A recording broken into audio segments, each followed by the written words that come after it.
When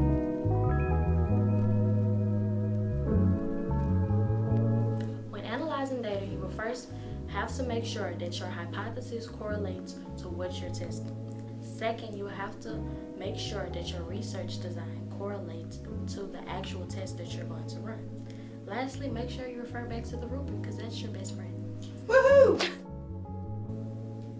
So SPSS is going to be the hardest part of your entire project basically for your research.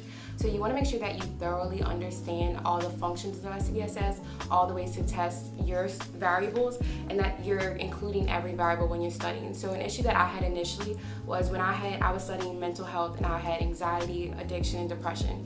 And it was broken down into various questions, but I was trying to get all the questions so I can see weigh my results, and didn't know how to conclude it. So make sure when you're learning SPSS, you're paying attention, you're taking notes, and then when you're testing it, you're including everything that you're trying to study, because your results can be faulty if you don't include all the information. And another thing is to really dig deep and understand what you're studying and the information that you are studying, so that when you get those results, they actually clearly represent what you're studying.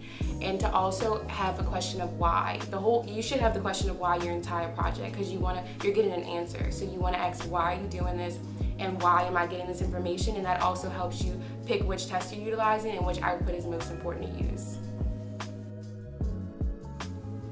When analyzing your data, you really want to understand your SPSS output. So if you have something that is significant, you want to ask yourself, why is it significant? What factors contributed to this? And also maybe it was your sample size that affected this. If you have a sample size of 2 people versus 200 people, then that could very much skew your results. Also, try to figure out if